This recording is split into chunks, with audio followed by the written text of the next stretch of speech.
គុំឃើញគាត់ពាក់ស្បែកជើងកញ្ចាស់ឲ្យសោះតាមពិតនៅក្នុងរោងគោរបស់គាត់មានចតឡាន Rolls-Royce តម្លៃរាប់លានដុល្លារទោះបីជារស់នៅក្នុងផ្ទះដ៏កំសត់នេះតែត្រសក់ស្រូវដែលគាត់ហូប1គីឡូតម្លៃរាប់ម៉ឺនឯណោះព្រោះតែប្តីប្រពន្ធពីរនាក់នេះគឺជាមហាសេដ្ឋីតែដើម្បីចង់ពុតកូនប្រុសទើបនាំគ្នាមកលាក់ខ្លួនរស់នៅលើភ្នំបែបនេះតែដោយសារធ្វើពុតជាក៏យូរពេកកូនប្រុសក៏គិតថាគ្រួសារខ្លួនក្រមែនទែនដើម្បីចង់ជួយសម្រាលបន្ទុកប៉ាម៉ាក់គេក៏បានចុះឈ្មោះចូលរួមកម្មវិធីទូរទស្សន៍មួយកម្មវិធីនេះមានឈ្មោះថាបដូរជីវិតគឺឲ្យកូនអ្នកក្រទៅសាកល្បងរស់នៅផ្ទះអ្នកមានពេលដែលប៉ាម៉ាក់សេដ្ឋីដឹងថាកូនទៅចូលរួមកម្មវិធីនេះពួកគេមិនត្រឹមតែគាំទ្រទេថែមទាំងបានរៀបចំវត្ថុធាតុដើមដ៏មានតម្លៃរាប់លានឲ្យកូនយកទៅទៀតតែកូនប្រុសដែលធ្លាប់តែរស់នៅក្រីក្រម្នាក់នេះមិនបានដឹងទេថារបស់ក្នុងថង់នេះមានតម្លៃកប់ពុកគេគ្រាន់តែគិតថាទៅលេងផ្ទះគេមិនអាចទៅទាំងដៃទេបានទេទើបចាត់ទុកវាជាកាដូធម្មតាពីអ្នកស្រែយកទៅទីក្រុងចំណែកឯគ្រួសារអ្នកមានដែលទទួលក្មេងនេះវិញក៏ចង់ឆ្លៀតឱកាសបញ្ចេញមុខមាត់តាមកញ្ចក់ទូរទស្សន៍អួតពីភាពមានបានរបស់ខ្លួនដែរពេលទទួលក្មេងប្រុសពីស្រែមកដល់ភ្លាមក៏នាំទៅញ៉ាំអីនៅសន្តាគារផ្កាយ5មួយតែម្ដងកុំម៉ងសុទ្ធតែម្ហូបថ្លៃពេញមួយតោមិនត្រឹមតែមានអង្ករតម្លៃ 9,000 យន់ក្នុង1គីឡូទេថែមទាំងមានផ្លែឈើតម្លៃរាប់ម៉ឺនទៀតសូម្បីតែអ្នកទស្សនានៅក្រៅឆាកក៏ទប់មាត់សរសើរមិនបានដែរប៉ុន្តែពេលកំពុងតែញ៉ាំនោះស្ត្រីសេដ្ឋីក៏ចាប់ផ្ដើមសួរទៅកាន់ក្មេងប្រុសថាតើញ៉ាំបាយតម្លៃ 9,000 យន់នេះមានអារម្មណ៍យ៉ាងម៉េចដែរនឹកស្មានមិនដល់ថាក្រោយពេលភ្លក់មួយម៉ាត់គេក៏ឆ្លើយធ្វើឲ្យអ្នកមាននោះស្រឡាំងកាំងតែម្ដងរសជាតិដូចបាយដែលម៉ាក់ខ្ញុំដាំនៅផ្ទះបេះបិទញ៉ាំទៅនៅផ្ទះដល់ហើយ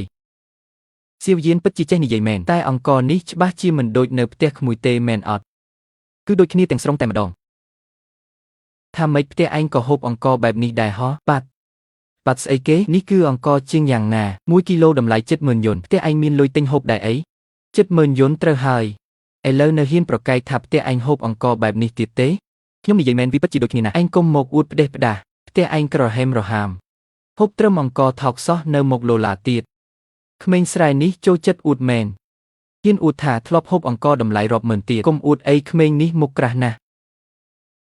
អួតដល់ថ្នាក់នឹងហើយនៅធ្វើធម្មតាទៀតពិតជាខ្លាំងមែននៅតែអ្នកម៉ាក់លីល្អជាងយកអង្ករថ្លៃមកទទួលភ្ញៀវបែបនេះពិតជាម៉ាក់ក្នុងក្តីស្រមៃខ្ញុំមែនសៀវយាននិយាយស្ដីត្រូវតែស្មោះត្រង់កុំអួតផ្ដេសផ្ដាសមីងមិនសប្បាយចិត្តទេខ្ញុំមិនបានអួតទេឯងនៅហ៊ានប្រកែកទៀតមើលនិយាយបែបនេះសំទេ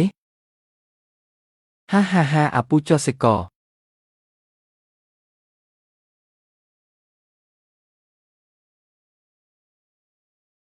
សៀវយានភ្លក់ស៊ុបនេះមើលបាទអរគុណលោកមីងស៊ុបផ្សិតនេះម៉ាក់ខ្ញុំក៏ឧស្សាហ៍រំងាស់ឲ្យញ៉ាំដែរផ្សិតស្អីគេនេះគេហៅថាផ្សិតសុងរង1គីឡូ 74,000 យន់ឯណោះក្មេងស្រែដូចឯងស្គាល់ដែរអីផ្សិតនេះប៉ាម៉ាក់ខ្ញុំហើពេញមុខផ្ទះអួតឡើងសមមុខក្រាស់ស៊ុយក៏ហប់មិនខ្មាស់គេឲ្យតែរបស់ថ្លៃគឺវាអួតថាផ្ទះវាមានទាំងអស់ពិតជាអួតមិនចេះខ្មាស់មែនផ្ទះវាបើមានលុយហូបរបស់អស់នេះមែនវាមកធ្វើអីនៅទីនេះមើលកែវភ្នែកវាចុះធ្វើដូចគ្មានកំហុសនិយាយក៏ហកសមដូចរឿងពិតឯងប្រាប់ថាផ្សិតនេះផ្ទះឯងហាពេញទីធ្លាបាទពួកយើងហូបមិនទាន់ទេប៉ាម៉ាក់ខ្ញុំនៅចែកឲ្យអ្នកចិត្តខាងទៀតផងឯងមកទីនេះដើម្បីចូលរួមកម្មវិធីបដូរជីវិតមិនមែនឲ្យឯងមកអួតនៅទីនេះទេខ្ញុំមិនបានអួតទេផ្ទះខ្ញុំពិតជាមានមែនមក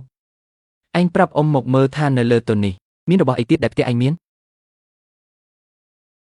ត្រសក់ស្រូវនេះផ្ទះខ្ញុំក៏មានដែរខ្ញុំចិត្តឲ្យញ៉ាំរាល់ថ្ងៃត្រសក់ស្រូវស្អីគេនេះគេហៅថាស៊ីចាំងមីកណាមួយផ្លែ 80,000 យន់ឯណោះឯងហ៊ានថាផ្ទះឯងមានសៀវយានមិនក៏ឯងទៅតែមកដល់ចេះកុហកអញ្ចឹងខ្ញុំមិនបានកុហកទេផ្ទះខ្ញុំពិតជាមានមែនខ្ញុំហូបតតែទ្រាំទៅហើយព្រឹកមិញម៉ាក់ខ្ញុំថែមទាំងឲ្យខ្ញុំយកមួយមកផ្ញើលោកមីងទៀតយកមកផ្ញើពូយើងមួយណែណាគឺផ្លែត្រសក់នោះដាក់មិនចូលទើបប៉ាម៉ាក់រៀបចំវត្ថុធាតុដើមផ្សេងមួយថង់ធំយកមកផ្ញើអ្នកមីងលោកពូជំនួសវិញអ្នកក្រុងគេប្រហែលជាមើលមិនចូលភ្នែកទេថង់អេវ៉ាន់ខ្ញុំនៅឯណាខ្ញុំមើលទៅឯងភូតលេងចេញហើយអ្នកណាថាដាក់មិនចូលហេតុអីដាក់មិនចូលខ្ញុំមើលទៅឯងអួតលេងចេញទៅត្រូវឈប់សម្ដែងទៅក្មួយសៀវយានធ្វើមនុស្សទោះជាក៏ត្រូវមានភាពស្មោះត្រង់ដែរខ្ញុំមិនបានកុហកទេរឿងដែលខ្ញុំនិយាយគឺជាការពិតទាំងអស់ហាលើកនេះឯងស្លាប់ដោយសារសម្ដីខ្លួនឯងហើយពិតជាអស្ចារ្យមែនវើយអួតមិនព្រមមើលកាលៈទេសៈកម្មវិធីនេះរកក្មេងនេះមកពីណាសាច់រឿងលើកនេះល្អមើលណាស់មានឆ្លោះគ្នាមានរឹងរូសគួរឲ្យចាប់អារម្មណ៍ណាស់តាំងពីបានចាក់ថ្នាំ3ម្ជុលមកខួរក្បាលខ្ញុំចូលចិត្តមើលតែរឿងបែបនេះឯងបើសិនជាអត់បញ្ចេញឲ្យឃើញច្បាស់ទេគឺខ្ញុំមិនមើលទេដល់កម្រិតនេះទៅហើយខ្ញុំត្រូវតែមើលឲ្យដឹងស្ខ្មៅខ្ញុំបានយករបស់ល្អជាច្រើនមកផ្ញើអ្នកមីងលោកពូបើមិនជឿមើលទៅមិនគួរឲ្យជឿសោះហ៊ានចោទថាកូនយើងកុហកផងកុំអើខឹងអីមិនខឹងមិនបានចាំកូនយើងយកវត្ថុធាតុដើមដែលឲ្យយកទៅនោះយកចេញមកបង្ហាញសិនទៅពេលនោះពួកគេនឹងបើកភ្នែកធំមិនខានទាំងនោះសុទ្ធតែជារបស់កំរណាស់ណាសូមចុចខាងក្រោមដើម្បីទស្សនាវីដេអូពេញ